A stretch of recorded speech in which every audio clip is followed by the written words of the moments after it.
And no communication system can hope to report everything. So therefore, selectivity is unavoidable. Now, of course, the press must be selective, but the question is, what principle of selectivity is involved? Media bias usually doesn't occur in random fashion, but rather it moves in more or less consistent directions, favoring management over labor, corporations over corporate critics, affluent whites over low-income minorities, officialdom over protesters, privatization and free market reforms over public sector development, U.S. dominance of much of the world over revolutionary or populist social change, and conservative commentators and columnists are favored over progressive or radical ones. The most common form of media manipulation is suppression by omission. Some people claim that the press is sensationalistic, intrusive. More common than the sensationalistic hype is the artful avoidance.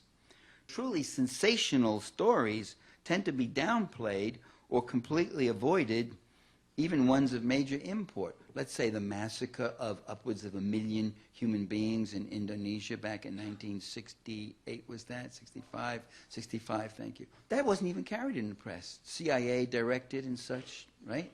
They destroyed Sukarno's government, all the parties that supported him. The libraries and clinics that the Communist Party had put up in Indonesia were destroyed, along with the communists and all sorts of other people. That's a remarkably sensational story. It wasn't reported. We hear about political repression perpetrated by officially designated rogue nations, but information about the massacres and death squads perpetrated by U.S.-sponsored surrogate forces in countries all over Central America, South America, Africa, Asia, and such, you hear not a word, hardly a word. Much of this activity, by the way, was the object of extended congressional investigation by Senator Church's committee into what the CIA was doing, Congressman Pike's committee in the 1970s, Senator Kerry's committee in the late 80s about the cocaine shipments and what was happening in Central America and the slaughter and the murders and the crimes. The media gave them hardly any attention, except the controversies around them when Pike was getting kicked out of his chair. But they were just brushed aside as conspiracy theories and hysteria and the like. I'll give you an example of what was, for me, one of the most remarkable cases of suppression by omission. And that's the Saddam Hussein story.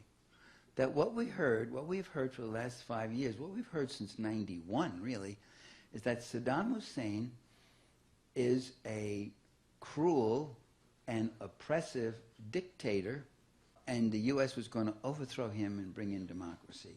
And we were opposed to him because he was a dictator and because he was in bed with al-Qaeda, which we find that latter part is false. Now, the truth is he was a cruel and oppressive dictator.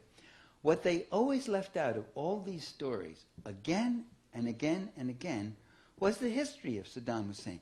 They didn't tell you that Saddam Hussein was created by the CIA, that his first gig, his first job, was to assassinate the prime minister of a democratically elected government in Iraq. They didn't tell you that Iraq had had a democratic revolution with a wide range and coalition of all sorts of people. Progressives, communists, constitutionalists, Democrats, all these people. They didn't need to be taught democracy by a U.S. Army coming in 2003. They had a democracy, and that democracy was destroyed. And that Saddam Hussein, when he took over power, he killed every single progressive and Democrat and leftist and whatever else, including the whole left wing of his own Ba'athist party. He assassinated them and murdered them. And during those years, when he was at his most bloodthirsty, murderous, torturous, during those years, he was Washington's poster boy. They couldn't do enough for him. They gave him money. They gave him guns. They gave him some bacterial weapons to use against Iran, didn't they? They did all that sort of thing. None of that's ever mentioned. I mean, it's just absolutely amnesia. There's an ideological amnesia there. And every reference to Saddam Hussein, all it was that the U.S. was standing up to this bad guy. Never any reference to the reality that the U.S. had created this bad guy. And they loved him. It's only when he got out of line on the oil quotas and wanted a larger oil quota, that's when they started having problems with him. And when he wouldn't privatize any of his economy and kept a state-run economy, which looked kind of socialistic, and actually kept some of the social programs of the very people he killed, that's when they had problems with him.